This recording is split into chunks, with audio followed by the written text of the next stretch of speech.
Olá pessoal, como vocês estão? Espero que todos bem. Hoje eu vou tecer alguns comentários, né? Vou falar um pouco sobre o seriado da Netflix denominado Freud, né? Isso porque alguns amigos, alguns colegas de trabalho e principalmente alguns alunos me perguntaram, né? Me interpelaram bastante sobre a minha opinião sobre esta série, né? E isso porque, claro, né, todos eles sabem que eu sou psicanalista, eu trabalho com psicanálise há alguns anos, né? Apesar de que no momento não estou clinicando, não posso, porque eu tenho dedicação exclusiva com o IFRN, mas eu ainda sigo estudando e me dedicando à psicanálise, né? E inclusive esse ano eu estou retomando o estudo da psicanálise. A todos que me perguntaram, basicamente naquele momento, a minha resposta foi a mesma, né? Primeiro porque eu não tinha terminado ainda de ver a série, eu terminei na semana passada, e eu dizia a todos que primeiro eu queria terminar de assistir para ter uma opinião melhor, mas eu tinha parado um pouco, né? E eu acho que isso já significava alguma coisa, ou seja, eu não estava gostando, quando eu não estava gostando do rumo que a série estava tomando, né? A série iniciou, acho que no final de março, né? E logo em seguida as pessoas começaram a me perguntar e eu dizia isso, mas também eu dizia que a gente tem que entender que um filme ou uma série, né, televisiva, ela não tem muita obrigação com os fatos reais, né? Ela não tem essa função propriamente pedagógica, senão ele vira um documentário, né? Quem tem obrigação com os fatos, e mesmo assim nem sempre tem, são os documentários. Então eu não estava, apesar de compreender, né, a proposta da série, mas eu não estava gostando dos rumos que ela estava tomando, principalmente porque uma série que se chama Freud, até quase praticamente no final da série, Freud começou a se tornar um, um personagem meio coadjuvante. É um contexto em que está Freud, não é simplesmente algo que acontece tendo Freud como centro, como núcleo. Eu sinceramente não consegui ver, né, dessa forma, né, a série totalmente centrada em Freud. Tem muitos episódios em que Freud é praticamente coadjuvante ali, né? E agora também a todos eles eu disse que a gente tem que tentar tirar algum aspecto positivo. Tem aspectos negativos da série que eu vou falar, mas também existem alguns aspectos positivos, né? Eu com certeza tenho uma tendência a fazer uma análise da série com o psicanalista, né? Analisar algumas questões históricas de Freud e da psicanálise em si, fazer uma análise de alguns conceitos da psicanálise que aparecem ali, mas também tem uma tendência a fazer uma análise estética, né? Já que eu sou um apreciador de filmes, eu gosto de filmes, eu gosto de séries, tenho o hábito de fazer análise de filme, tanto escrita quanto conversando com os amigos. Então eu me sinto à vontade nos dois campos, né? Um aspecto positivo que eu gostei bastante é que o filme está muito bem retratado, muito bem ambientado, né? A parte da Viena, né, do século XIX, do final do século XIX, está muito bem reproduzido, muito bem feito, o que chama em cinema de caracterização, né? Está muito bem caracterizado as roupas do personagem, alguns comportamentos de época, a própria imagem, figuração de Viena daquele momento. Eu gostei bastante. Então, assim, pelo menos serve como uma apreciação histórica aquela série, né? Outra questão também que é importante frisar é que naturalmente, né, vai existir uma tendência minha a querer comparar o que se vê na série com o que, pelo menos, eu já li em algumas biografias do Freud, né? E com o que eu comparo a série, com quais biografias?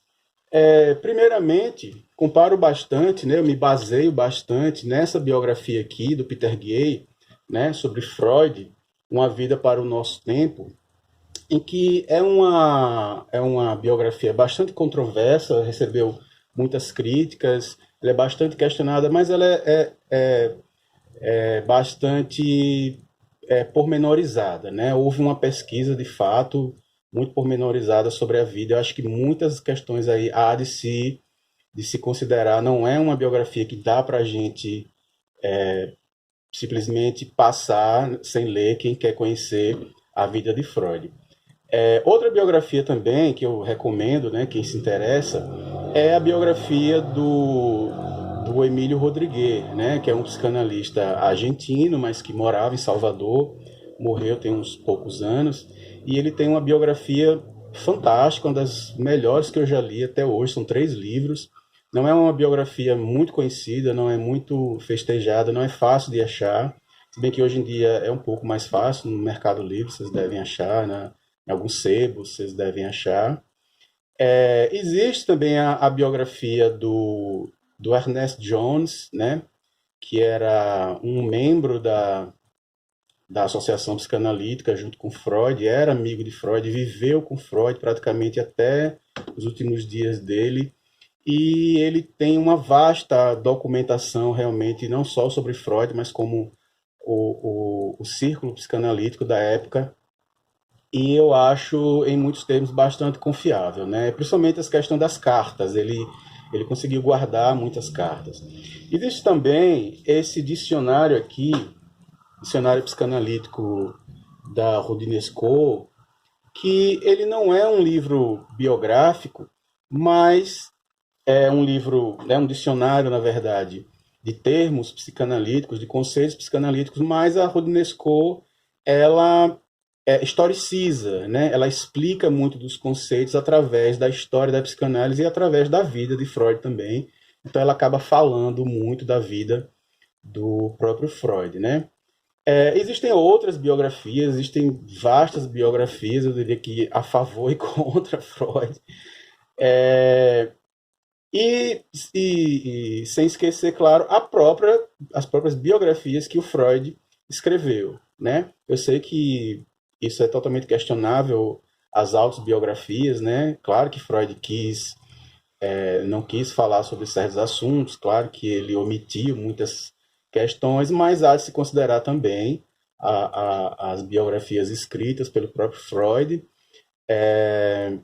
e principalmente com relação à história da própria psicanálise, né?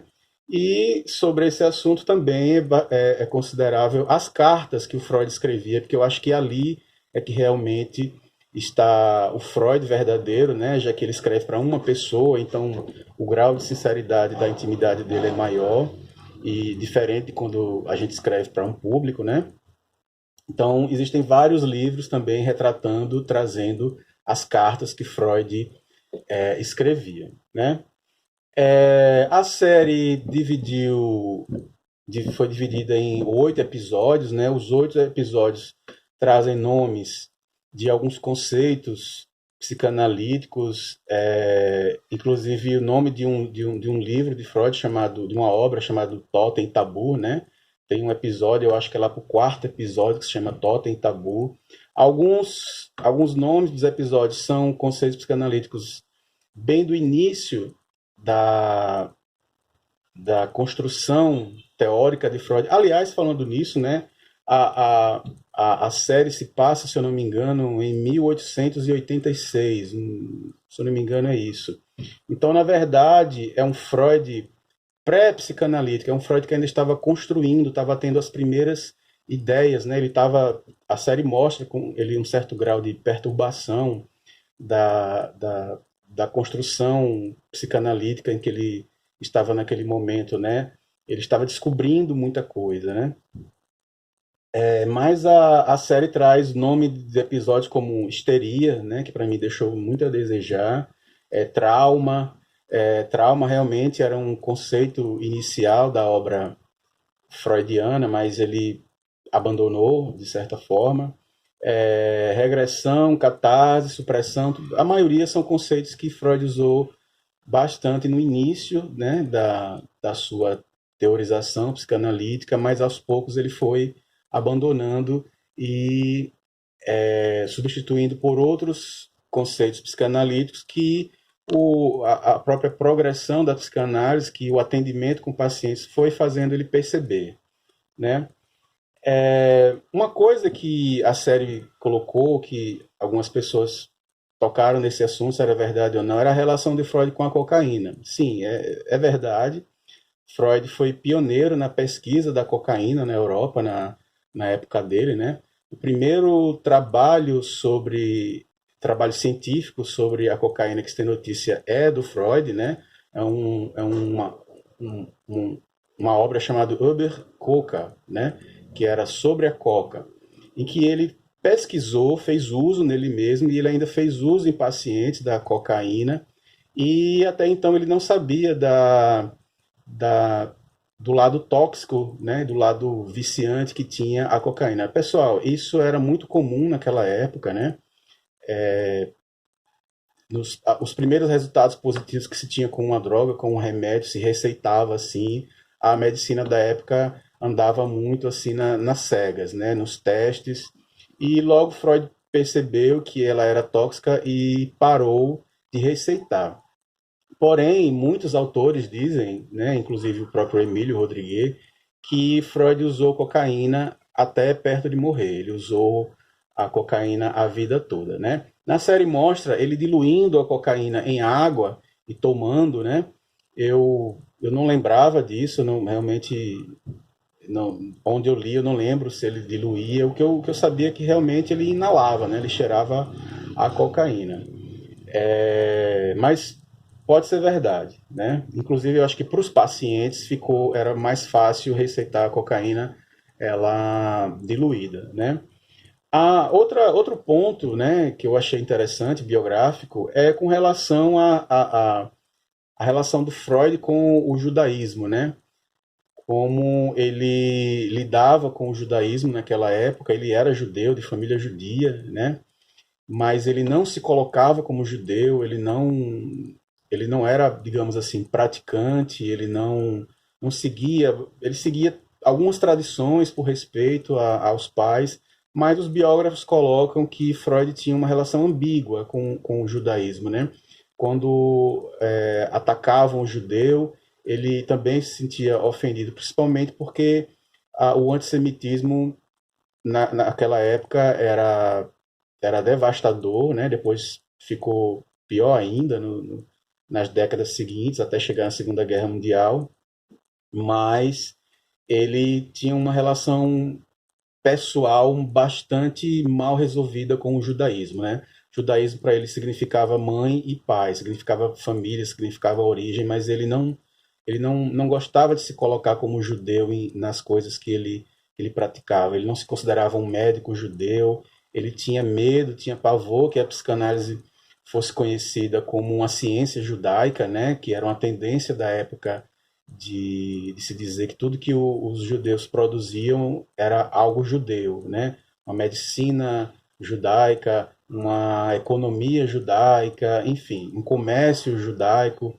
Então ele tinha medo que a psicanálise caísse nesse vão, tanto que ele depositou muita confiança em um dado momento no Jung, né? Porque era um dos pouquíssimos psicanalistas que não eram judeu, né? Então ele tinha condições, Freud achava, de salvar a psicanálise em um terreno que não fosse judeu, né? Mas também não deu certo, porque ele logo brigou com Jung e desfizeram laços, né? Tem a questão de uma personagem chamada Flor Salomé, né, que de fato não existiu, não existe essa personagem na vida do Freud, mas eu suspeito que os autores quiseram fazer uma relação com a Lu André Salomé, né? que essa realmente existiu, essa realmente foi amiga de Freud, não só de Freud, mas do, dos intelectuais do final do século XIX e início do século XX, praticamente todos importantes da Europa, né? A exemplo do Nietzsche. Há relatos que Nietzsche era apaixonado por ela, né? Tinha uma correspondência de carta com ela. O Freud tinha uma correspondência de carta com a Lu Salomé. E, e era uma intelectual, né? A Lu Salomé era uma intelectual de peso. Ela, se eu não me engano, nasceu na Rússia, né? Era de família russa, mas era de uma parte da Rússia que falava alemão, tinha uma tradição alemã. Então ela teve muito contato com essa cultura germânica, né? Ela lia os pensadores de língua germânica. Só que a Lu Salomé, ela conheceu Freud num período diferente daquele que é retratado na série, né? Ele conheceu a Lu Salomé, acho que depois de 1911, por aí, né? Falando nisso, tem um filme bastante interessante sobre a Lu Salomé, justamente chamado Lu, L-O-U, né? De 2016. É um filme biográfico dela, que é bastante interessante. Outra questão, né, que a série traz, que eu acho que do ponto de vista histórico é bastante interessante para as pessoas, pelo menos, se interessarem a pesquisar, é a questão do próprio Império Austro-Húngaro, né? Ali não era a Áustria, não era o país Áustria ainda, ali era o Império Austro-Húngaro, né?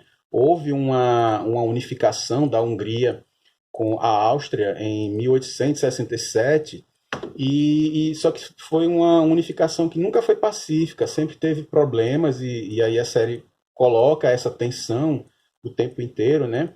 Aquela família retratada, que é a família Sapari, coisa assim, né? De Sapari, ela realmente existiu uma família Sapari, só que não eram aqueles, né? Não tinha nada a ver com misticismo.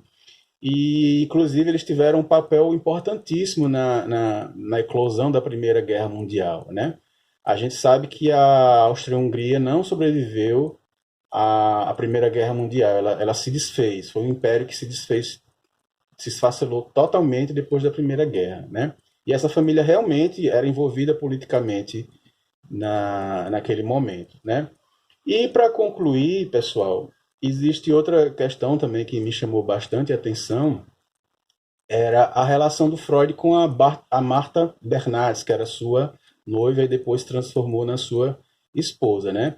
O Freud escrevia bastante para ela, praticamente todos os dias, né?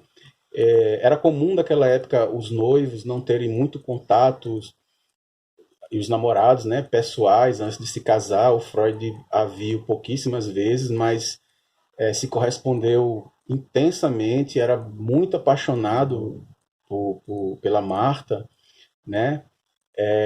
E na série coloca que, já no final da série, se eu não me engano, nos últimos capítulos, ela vai morar com ele como se fosse já casados, como se estivessem casando, e depois tem um noivado. Aquilo ali é um pouco estranho, né? Não era muito comum da época, não. Mas realmente existiu a Marta Bernardes, foi a esposa de Freud até ele morrer, foi a mãe dos filhos dele, né?